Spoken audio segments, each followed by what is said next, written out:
नमस्कार, दैनिक शिव टाइम में आप सबका स्वागत है। मैं रश्मि शर्मा, कैमरामैन शुभम भगत के साथ बार बार कुछ ऐसी जानकारियां लेकर हम अपने व्यूवर के समक्ष ज़रूर हाजिर होते हैं, क्योंकि अगर कहीं भी त्रुटियां हो तो हमारा काम है उन त्रुटियों को प्रशासन और सरकार तक लाना।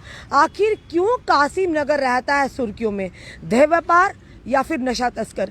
इन्हीं सारी बातों को लेकर 1 साल पहले की बात करें या 1.5 साल पहले की बात करें तो डॉक्टर शबनम, जो कि निवासी हैं कासिम नगर की, उन्होंने आवाज़ उठाई थी कि यहाँ पर देह व्यापार और नशा तस्कर धड़ल्ले से ये व्यापार चल रहा है।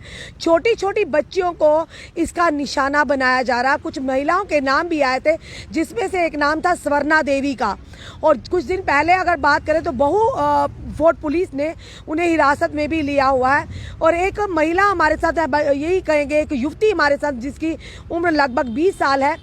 इनके साथ भी कुछ ऐसा हुआ कि ये सोचने पर हम मजबूर हो जाते हैं, क्या एक महिला अपने काम के लिए यानी चंद पैसों के लिए खुद तो अपने आप को कहीं ना कहीं बदनामी के रास्ते में या गलत रास्ते पर डालती, उसके साथ दूसरों की बहन बेटियों को भी इसमें मुलव्वस करने का, इसमें इन्वॉल्व करने का लगातार प्रयास करती हैं।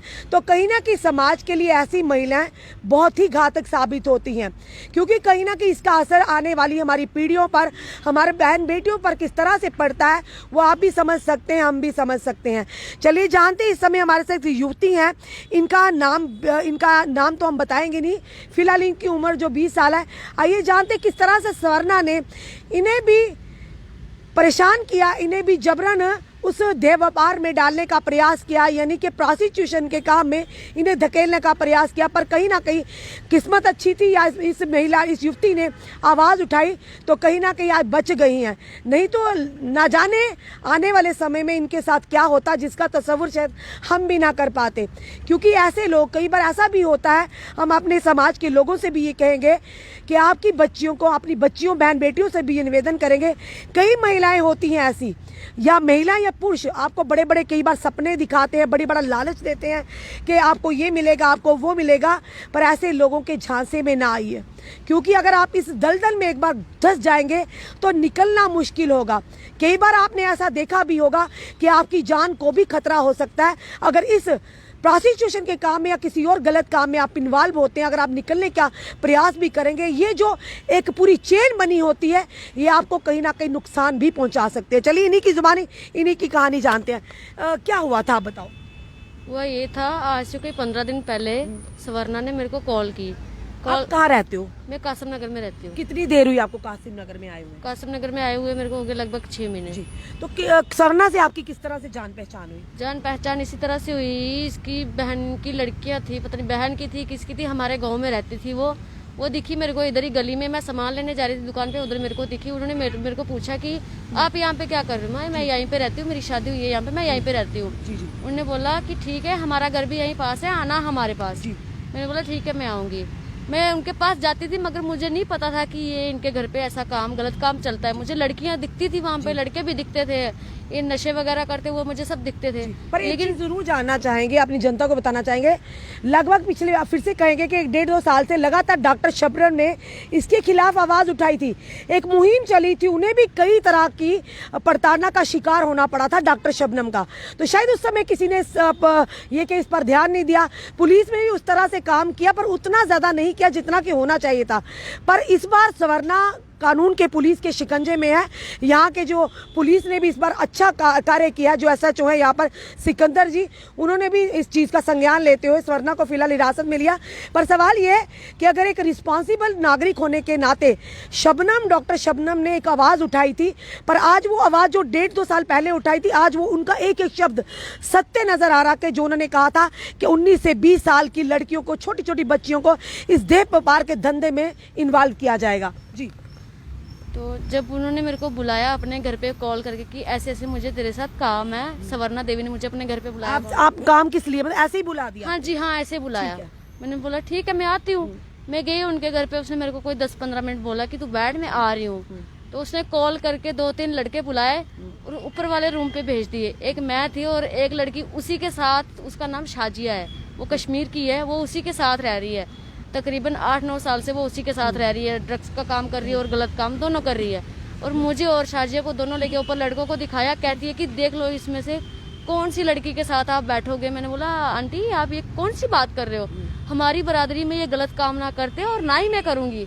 उसने बोला ठीक है काम तुझे करना पड़ेगा पैसे के लिए। मैंने बोला पैसे मेरे को अगर जरूरत होगी मैं किसी से मांग लूंगी, मैंने तो आपसे कोई पैसा नहीं मांगा। आपने मांगे थे क्या पैसे? उस टाइम मैंने कोई पैसा नहीं इनसे मांगा था जी।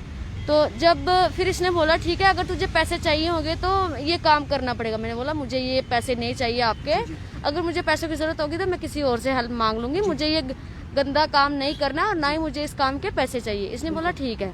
जब मैं आ गई अपने घर वापस, फिर ये तकरीबन 3-4 दिन की बात है, मैं हॉस्पिटल में एडमिट थी और मेरा ऑपरेशन बताया था डॉक्टर ने, इसलिए वहाँ पे मेरा पर्स चोरी हो जाता है हॉस्पिटल में? जी शालामार हॉस्पिटल में। वहाँ पे मेरा पर्स चोरी हो जाता है। उसके बाद मैं इतनी ज्यादा परेशान थी, मेरे पास कोई पैसा नहीं था। फिर मैंने सोचा कि हो सकता है इस टाइम मैं मजबूर हूँ, क्या पता मेरी कोई हेल्प कर दे ये। मैंने इनको फोन किया दीदी ऐसे ऐसे बात है। इसने मेरे को तब बोला कि ठीक है तू मेरे घर आ जा। मैं इसके घर गई, इसने मेरे को पूरा 1 घंटा बिठा के रखा अपने घर पे, पूरा 1 घंटा। आप अकेली गई थी? जी मैं अकेली थी, मगर इसके घर पे और भी 4-5 लड़कियां थी, लड़के थे, वहीं पे बैठे हुए थे रूम में, सभी वही नशा कर रहे हैं। कोई नशा करके लेटा हुआ है, कोई नशा कर रहा है, कोई इंजेक्शन लगवा रहा है, मतलब यही ड्रग्स का भी चल रहा था? जी ड्रग्स का भी साथ में चल रहा था। आपको पता नहीं था ये क्या क्या काम करती है? मुझे नहीं पता था, मुझे उस दिन पता चला जिस दिन इन्होंने मुझे ऊपर रूम में लेके लड़कों को दिखाया, मुझे उस दिन पता चला कि ये गलत काम करते हैं। फिर उसके बाद इन्होंने मेरे को 1 घंटा अपने घर पे बिठा के रखा।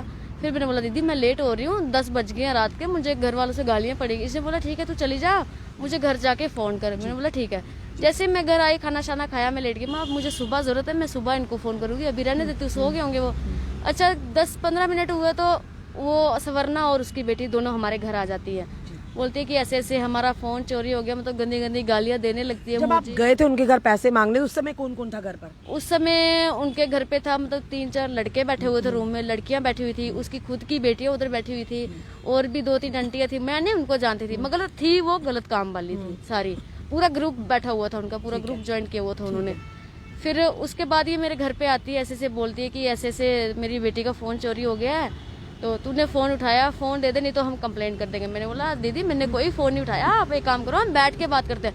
उसने बोला मैंने बैठ के बात नहीं करनी, मैंने पुलिस को कंप्लेंट करनी, मैंने ये करना, मैंने रिपोर्ट लिखा। मैंने बोला ठीक है आप जाओ। फिर उसके बाद ये चले गए वहाँ से, गाली शालियाँ दी इसने मेरे को। फिर ये आ गई हमारे घर, इधर पुलिस स्टेशन आई, ये इधर भागे वो, तो यहाँ से पुलिस लेके चली गई हमारे घर। पुलिस आपने फोन लिया था क्या? मैंने इनका फोन नहीं लिया था, मैं बेड पे बैठी थी, वहाँ पे एक फोन नहीं कम से कम भी 6-7 फोन उधर पड़े हुए थे। जी। और वहाँ पे लड़की भी उधर ही बैठी हुई थी, लड़कियां लड़के सभी उधर इकट्ठे बैठे हुए थे। तो मैंने इनका कोई फोन शोन नहीं उठाया, और उल्टा मेरे को कहती है ये कि ऐसे ऐसे इन्होंने मेरे से फोन का पासवर्ड मांगा, और कहती है मेरे को फोन का पासवर्ड दो। मैंने इनसे ना ही कोई फोन का पासवर्ड मांगा, ना ही मैंने इनसे कोई फोन मांगा वहाँ पे। तो उसके बाद ये पुलिस लेके सीधा हमारे घर आती है। जो फोन के लिए कह रहे थे वो मिला कहीं से फोन क्या? अभी तक मुझे कोई पता नहीं। आपको नहीं पता? नहीं। उसके बाद जब आपके घर आती है, फिर मेरे घर आने के बाद ये ऐसे ही मेरे को बोलती है तूने पुलिस फोन के कंप्लेन करवाती जी, है जी, आपके जी। ऊपर चोरी की? जी। फिर उसके बाद ये पुलिस लेके हमारे घर आई। तो फिर पुलिस वाले जो सर वो बोलने लगे आप 10 मिनट थाने में चलो, वहाँ पे हमें बातचीत करनी है, फिर आप आ जाना। मैंने बोला ठीक है सर मैं गलत नहीं हूँ, मैं चलती हूँ आपके साथ। मैं आ गई, तो फिर उसके बाद इसने थाने में आके क्या किया, मेरे खिलाफ बोला कि ऐसे ऐसे मैं घर पे नहीं थी, तो इसने मेरी लड़की का फोन उठाया है, चोरी करके ये वहाँ से भागी। उसी टाइम जैसे उन्होंने ये बात बोली कि मैं घर पे नहीं थी, साथ ही साथ ये बोल दिया उन्होंने कि मैं घर पे थी और मेरी बेटी बीमार थी, बेड पे पड़ी हुई थी, ये भी उसके पास आके बेड के ऊपर लेट गई, और ये उससे बार बार उसके फोन का पासवर्ड मांग रही थी। हाँ जी। मैंने बोला दीदी मैंने कोई फोन का पासवर्ड नहीं मांगा, आप झूठ मत बोलो। फिर इसने बोला कि नहीं मैं झूठ नहीं बोल रही हूँ, फोन लिया है तूने लिया, और था ही कोई नहीं। मैं क्यों नहीं था वहाँ पे? वहाँ पे 5-6 लड़कियां बैठी हुई थी, लड़के बैठे हुए थे, वो कौन थे? वो क्या लगते हैं आपके?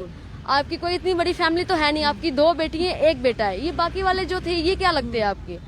फिर इसे बोला वो कोई भी हो उससे आपको क्या मतलब? मैंने बोला ठीक है मुझे क्या मतलब, फिर आप मुझे क्यों चोरी का मेरे ऊपर क्यों लगा रहे हो? आप फिर किसी और को बोलो, मैंने तो चोरी की नहीं है। फिर इसने बोला कि फिर ये बोलने लगी, फिर इन्होंने मेरे खिलाफ यहाँ पे रिपोर्ट लिखवाई। रिपोर्ट लिखवाने के बाद इनके साइन वगैरह लिए, तो मैं चली गई उस टाइम घर। रात को मैं घर चली गई, मेरे को ये सर घर छोड़ने गए। तो सुबह जब मैं 9:30 बजे की बात है, मैं आ रही थी, मेरे को जाना था हॉस्पिटल, मेरा ट्रीटमेंट हो रहा था वहाँ पे।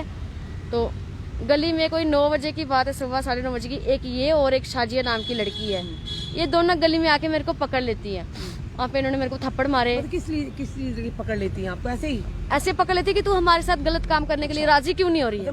पकड़ हाँ के जी। क्यों पकड़ा मतलब? पकड़ा इसीलिए कि तू हमारे साथ गलत काम करने के लिए क्यों नहीं राजी हो रही है। अच्छा। तू हमारे साथ गलत काम करने के लिए राजी हो जा और हम तेरे से ये चोरी का इल्जाम जो हटा देंगे। मैंने बोला देखो मेरी बात सुनो, गलत काम तो मैंने नहीं करना है, और रही बात चोरी की, चोरी मैंने करी नहीं है, आपकी मर्जी, आप इल्जाम लगाओ या ना लगाओ। बिल्कुल, वो पुलिस हाँ का जी, काम है, वो पुलिस का काम है, वो खुद पुलिस देख लेगी। फिर वहाँ पे एक दो लेडीज थी, उन्होंने मुझे बचा लिया, तो मैं वो अपने घर चली गई, मैं हॉस्पिटल आ गई। फिर यहाँ से मेरे को पुलिस स्टेशन से फोन आता है, SHO साहब को, उन्होंने बोला ऐसे आप आ जाओ यहाँ पे, वो फोन करे थोड़ी बातचीत करनी। मैंने बोला ठीक है सर, मैं आ जाती हूँ। मैं सीधा हॉस्पिटल से यहाँ पे पुलिस स्टेशन में आ गई, और आधे घंटे के बाद सवरना भी आ जाती है। पहले मैं पहुँचती हूँ, उसके बाद आधे घंटे के बाद सवरना पहुँच जाती है पुलिस स्टेशन में? हाँ जी। तो यहाँ पे हमारी बातचीत होती है। सवरना, वो क्या कहते हैं, वंदना मैम है जो हमारी पूछताछ करती है। पहले सवरना को पूछती कि सवरना क्या बात हुई, ऐसे उसने बोला कि ऐसे इसने मेरा फ़ोन चोरी किया हुआ है, और पहले कहती है मैं घर पे थी नहीं। फिर उसी के साथ साथ इन्होंने बोला कि मैं घर पे थी। मेरी बेटी को बोलने लगी कि अपने फ़ोन का पासवर्ड दे, बेटी ने फ़ोन का पासवर्ड नहीं दिया और ये यहाँ से फ़ोन लेके फरार हो गई। तो फिर वैसे जैसे उन्होंने बोला ठीक है आप ठीक है। फिर मेरे को मैम पूछने लगे कि हाँ अब आप बताओ कि क्या बात हुई। मैंने बोला मैम ये सिर्फ चोरी का एक इल्ज़ाम है, ये सिर्फ मेरे को गलत काम में धकेलना चाहती है, और मैं वो काम। आपने पूरी बात बता दी जो हाँ जी, मैंने पूरी बता दी। किस वजह से आपके ऊपर इल्जाम लगा रही हैं? ये इल्जाम मेरे ऊपर इसी वजह से लगा रही है कि इन्होंने मुझे बोला कि आप मेरे साथ गलत काम करो। वो मैंने बात इनकी बिल्कुल साफ इनकार कर दिया, मैं गलत काम बिल्कुल नहीं करूंगी। तो रही बात चोरी की, चोरी तो मैंने की नहीं है। अगर आपको अभी भी यकीन नहीं हो रहा तो आप मुझे मेरी मस्जिद में लेके कसम करवा ले, अपने मंदिर में लेके कसम करवा ले।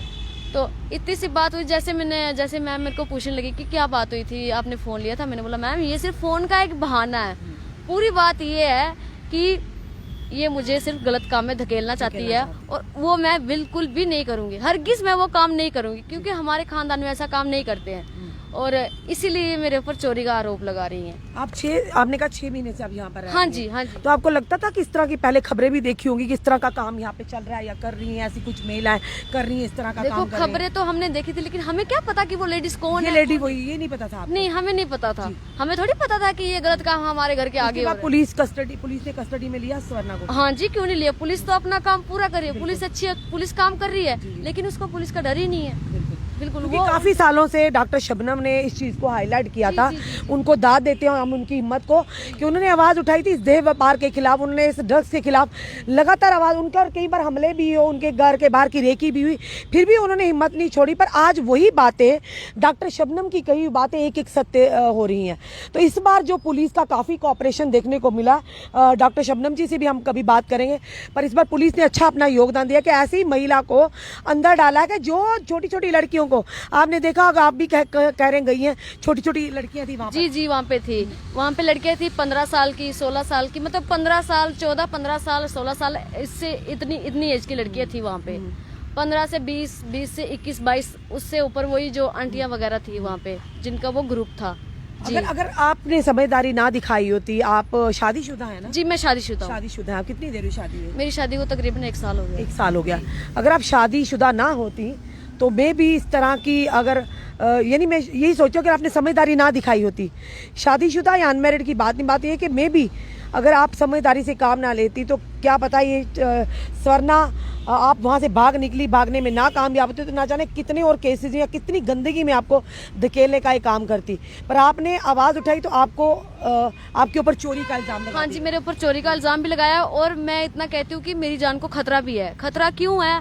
क्योंकि वो सिर्फ ये सोच रही है कि कभी ये हमें बाहर मिले और हम इसको लड़कियों से मरवाएं, और जहाँ इसका हस्बैंड मिले हम लड़कियों से उसको भी मरवाएं। अगर मेरे हस्बैंड को या मुझे कुछ भी हुआ, उसकी जिम्मेवार सवरना और साजिया दोनों रहेंगे। कैसे लगता है आपको? डर है उनसे? किस तरह? डर इसी बात का है कि देखो हम गरीब लोग हैं, हम गलत काम नहीं करते। मेरे हस्बैंड एक ड्राइवर है, वो गाड़ी चलाते हैं, और मैं भी एक सैलून में काम करती हूँ, ठीक है ना। सुबह जाती हूँ मैं, शाम को आती हूँ, और ऐसी गंदी औरत का क्या पता वो कहाँ पड़ सकती है, वो सोसाइटी में भी पड़ सकती है। क्या पता हम दोनों की आपस में टकरार हो जाए और वहाँ पे मेरे को पकड़ के मारे। आजकल थोड़ी कोई किसी को बचाएगा। तो अगर कुछ मेरे हस्बैंड को भी कुछ हुआ, या मेरे हस्बैंड रात को 10 बजे भी आते हैं, 11 बजे भी आते हैं, क्या पता वो लड़कों से उसको कोई तकलीफ पहुंचाए। इसीलिए मैं कह रही हूँ, आपने कहा ना, आपने भी थोड़ी देर पहले कहा, उससे पुलिस का भी डर नहीं है, उसी कानून का भी डर नहीं है। कैसे लगा आपको कि नहीं डर है? उसको, क्योंकि साल 1.5-2 साल हो गया ना जो डॉक्टर। एक यहाँ पर पुलिस कर्मी है वंदना जी, जी उनके ऊपर भी शायद कोई उन्होंने एलिगेशंस लगाए। जी लगाया। किस तरह के क्या किया वो था? लगाया क्या ये आपके था, सामने की बात? जी मेरे सामने की बात है, लगाया ये था कि जैसे उनका इंटरव्यू लिया मैम ने, जब मेरा लेने की बारी आई मैंने डायरेक्ट बोल दिया कि इन्होंने मेरे को गलत काम के लिए फोर्स किया है, तो बस वो उठ के मेरे को वहाँ पे मारने पड़ गई थाने के अंदर। कौन है? सवरना जी सवरना। यानी इतनी हिम्मत इतनी हिम्मत उनके अंदर कि सवरना और शाजिया दोनों मेरे को थाने के अंदर मारने लग गई। बस वंदना मैम ने इतना बोला कि सवरना यहाँ पे मारो मत, आप आराम से बैठो, आराम से बैठ के बात करो। इतनी बात हुई और सवरना वहाँ से भाग गई, बाहर की तरफ आके भाग गई वहाँ से। तो फिर बाहर आके उस पर यह आरोप लगाया कि ऐसे वंदना मैम ने हमें मारा है, हमारे कपड़े फाड़े हैं हमसे, मतलब यानी चोरी और ऊपर से सीना जोरी। जी चोरी और ऊपर से सीना चोरी, ऊपर से मेरे ऊपर चोरी का इल्जाम और वंदना मैम के ऊपर भी रिश्वत का इल्जाम लगा रही कि इन्होंने मेरे से पैसे मांगे। ऐसा कुछ भी नहीं है, आपके सामने की बात हुई हमारे थी तो- सामने की बात है, ऐसा कुछ भी नहीं है। वंदना मैम ने ना ही उनसे पैसों की बात करी और ना ही उनके कपड़े फाड़े और ना ही उनको मारा, सिर्फ इतना बोला है कि यहाँ पे लड़की को मत मारो, आराम से बैठ के बात करो। हाँ जी। अब आप किस तरह की कार्रवाई चाहती हैं? कार्रवाई मैं यही चाहती हूँ कि जल्दी से जल्दी ये जो गंदा काम कासिम नगर में हो रहा है ये खत्म होना चाहिए, और ये जो ड्रग्स माफिया का काम है ये भी जल्दी से जल्दी खत्म होना चाहिए। यही थोड़ी है कि यहाँ पे सवरना रह रही है, यहाँ पे और भी काफी लोग हैं, अच्छे लोग हैं, जिनके बच्चे स्कूलों में पढ़ाई कर रहे हैं, जिनकी लड़कियां जवान हैं, कोई बच्चे छोटे हैं, कोई बच्चियां बड़ी हैं। तो अब आस्ता लोग खतरा भी साबित हो सकते जी, हैं ना, खतरा आपके साबित लिए हो। खास करके, जी, क्योंकि जी, आप ओपनली बोल रही, स्टेटमेंट दे रही जी, हैं इस जी, तरह जी, की, जी। कि आपके साथ हुआ तभी आपने बोला है। हुआ है मेरे साथ हुआ ना, क्योंकि जिससे मैं सुबह आ रही थी 9 बजे इन्होंने मेरे को गली में पकड़ के मारा था और मेरे को डराया भी बहुत बार है, अगर तूने हमारे बारे में किसी के साथ बात करी मैं तुझे मार दूंगी या तेरे पति को मरवा दूंगी। मैं थोड़ी डर गई थी जब इसने मेरे ऊपर चोरी का इल्जाम लगाया, उसके बाद फिर मैंने आवाज उठाना शुरू की। जी हमने आपको बताया ये 20 वर्ष की ये युवती हमारे साथ हैं। कासिम नगर में क्या हो रहा है, यानी आज तक लगातार पिछले 2 साल की अगर बात करें, डॉक्टर शबनम ने जो कासिम नगर की निवासी है, लगातार आवाज़ उठा रहे थे, पर शायद कहीं ना कहीं पुलिस थोड़ा ढीलापन अपना रही थी, ढीला रुख अपना रही थी, तभी सवरना पर शिकंजा नहीं कसा गया, क्योंकि लगातार हर बार उसका एरिया में यही बात, उसी का एक नाम आ रहा था, और भी 1-2 नाम थे, पर सवरना का सबसे पहले नाम आ रहा था कि ये व्यवहार करती हैं, छोटी छोटी बच्चियों को इस प्रोस्टिट्यूशन के काम में, धंधे में लगाती हैं और उनका गलत फ़ायदा लेती हैं। कई बार ऐसा होता है जी। इसका सिर्फ एक ही अड्डा नहीं है, ये मलिक मार्केट में भी इसने लड़कियां रखी हुई हैं, जहाँ पे ये रहती है इन्होंने वहाँ पे भी लड़कियां रखी हुई है, और इनके खिलाफ जो डॉक्टर शबनम है उन्होंने भी आवाज़ उठाई थी। लेकिन ये है कि उस मोहल्ले के जो लोग हैं वो सिर्फ इससे डरते हैं। डरते क्यों है? क्योंकि इसने डरा के रखा हुआ है, तो इसीलिए वो लोग आवाज़ नहीं उठाना चाहते। मैं इतना कहना चाहती हूँ, वो जो लोग हैं उनका नाम तो मैं नहीं लूंगी, सिर्फ मैं ये बोलूंगी कि आके अपना बयान दे, अपनी स्टेटमेंट दे, यहाँ पे आके हमारी सपोर्ट करें, ज्यादा से ज्यादा हमारी सपोर्ट करें, ताकि हम इस गंदे काम को यहाँ से खत्म करें और ये एरिया जो साफ सुथरा रहे और लोगों की जो बच्चियां वो सेफ रहें। जी सिर्फ पुलिस और प्रशासन का काम नहीं होता इसे गंदगी को साफ करने के लिए, क्योंकि हम लोग भी उतने ही जिम्मेदार हैं, समाज के लोग उससे ज़्यादा जिम्मेदार हैं। पुलिस तो अपना काम करेगी जब हम लोग उनका सहयोग करेंगे, पर आज इस युवती ने, जिसकी उम्र महज 20 साल है, इसने आवाज़ उठाई है, बड़ा ही बहादुरी का काम किया है। पर वो कासिम नगर के वो लोग जो सामने सब कुछ होते हुए देख रहे हैं, वो आज तक आवाज़ क्यों नहीं उठा पा रहे? आखिर किस चीज़ का डर है उन्हें? क्या ये नहीं लगता कि आने वाले समय में यही डर कहीं ना कहीं, भगवान ना करे, रब ना करे, कभी आपकी बच्चियों को इस तरह से गलत रास्ते पर लगाया जाए तो उस समय कहीं ना कहीं आपको पछतावा होगा। तो इस समय एक साथ होकर एक प्लेटफॉर्म के माध्यम से अगर इस युवती ने आवाज़ उठाई है तो आपको आवाज़ उठाने में क्या है? यानी 1 और 1 11 होते हैं जो भी इस समय उस कासिम नगर के लोग या आसपास के लोग देख रहे हैं। पुलिस तो अपना काम करेगी, पर सबसे ज़्यादा दायित्व जो इस ऐसे कामों में बनता है वो बनता है समाज के लोगों का। अगर समाज के लोग आवाज़ नहीं उठाएंगे तो पुलिस क्या करेगी? ये भी बड़ा सवाल रहता है, क्योंकि हर बार हम पुलिस को ही दोष देते हैं, पर हर जगह हम पुलिस को दोष नहीं दे सकते, क्योंकि अगर एक मोहल्ले में, एक एरिया में ऐसी चीज़ें हो रही हैं तो जब तक उस मोहल्ले के लोग ऑब्जेक्शन नहीं करेंगे, इन चीज़ों को सामने नहीं लाएंगे, तो जिस तरह से वंदना जो पुलिसकर्मी है यहाँ पर, उसके ऊपर इल्ज़ाम लगा दिया सवरना ने कि इसने मेरे से रिश्वत मांगी, तो इसी तरह से अगर कोई खुद जाएगा तो उन उन पर इल्ज़ामातों की बौछार लग जाएगी तो कहीं ना कहीं जनता भी सोचेगी कि पुलिस ही गलत करती है। पर इसमें योगदान रहेगा हमारे समाज के लोगों का, कासिम नगर के लोगों का। अगर आप चाहते हैं आपके आने वाली पीढ़ियां नशा मुक्त हो, आपके आने वाले पीढ़ियों के जो बच्ची हैं वो सुरक्षित रहें, इस गंदी चीज़ों से, इन गंदी बातें जो हो रही इनसे दूर रहे, तो ज़रूरी है आपका भी कदम उठाना। इस युवती ने आज आवाज़ उठाई है, आप इसका सहयोग करिए, इसकी सपोर्ट में आइए ताकि इस गंदगी को जड़ से उखाड़ने में आप पुलिस की मदद कर सकें। और डॉक्टर शबनम बार बार कहती हैं, उन्होंने भी सपोर्ट किया, हम उनसे भी बात करेंगे क्योंकि उनकी कही हुई एक एक बात आज सत्य निकल रही है। उन्होंने कहा था सवरना धंधा करती है, लड़कियों को देह व्यापार के धंधे में डालती है और छोटी छोटी बच्चियों को जिनकी आयु 15 माइनर है, 16, 14, 19, 18 साल की हैं, उन्हें इस काम में लगाती है। ना जाने क्या क्या उन्हें सपने दिखाकर इस काम में धकेला जाता है। मजबूर लोग होते हैं, कई बार परिवार के लोग भी मजबूर होते, चाहते हैं हमारी बच्चियां या बच्चियां भी कहती हैं हम कहीं काम करें, पर इस तरह की महिलाएं समाज में किस तरह से गुण का काम करती हैं जो हमारी नस्लों को, हमारी पीढ़ियों को एक तो ड्रग्स के माध्यम से और दूसरा इस तरह की महिलाओं को, बच्चियों को देह व्यापार के माध्यम से किस तरह से समाज में गलत मैसेज दे रही हैं और समाज को खोखला करने का प्रयास करें। हम अपने डीजीपी जम्मू से, आईजीपी जम्मू, एसएसपी जम्मू से ये निवेदन करेंगे, इस केस में ज़रूर इंटरवीन कीजिए और कम से कम इस युवती की सुरक्षा पर ध्यान दिया जाए क्योंकि ऐसे लोगों की अप्रोचें बहुत होती हैं। इनके पास इस तरह के माफिया भी होते हैं, जो क्रिमिनल लोग भी होते हैं, जो वाकई इन चीज़ों में मुलव्वस होते हैं और कहीं ना कहीं वो उनके इशारों पर काम करते हैं। तो ऐसे लोगों पर शिकंजा कसना बहुत ही ज़रूरी है। फिलहाल ये कहेंगे भाऊ फोर्ट की जो पुलिस टीम का कि वाकई उन्होंने सराहनीय कार्य किया जो आज तक नहीं हो पाया, पर आज वो शिकंजा कसा गया स्वर्णा पर, और वो भी पुलिस स्टेशन में अंदर जाकर जब इस युवती को मारने का प्रयास किया गया और उसी पुलिस कर्मी ने जो बचाया, उन्हें महिला पुलिस कर्मी ने उसी पर यानी कि इल्ज़ाम लगा दिया और इस युवती ने जिसने शिकायत करता थी इसी को मारने का प्रयास किया गया। तो देखिए, जब इसने मना किया कि मैं ऐसा काम नहीं करूंगी तो इसी पर चोरी, मोबाइल चोरी का इल्ज़ाम भी लगा दिया गया।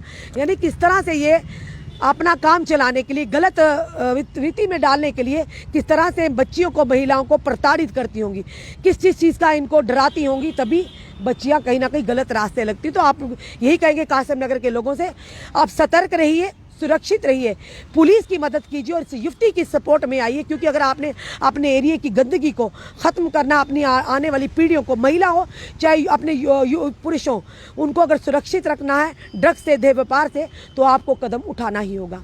अपने सुझाव, अपने कमेंट ज़रूर दीजिए, इस वीडियो को जितना हो सके शेयर कीजिए, जुड़े रहिए ऐसे हमारे साथ अगले अपडेट के लिए। जय हिंद, जय भारत।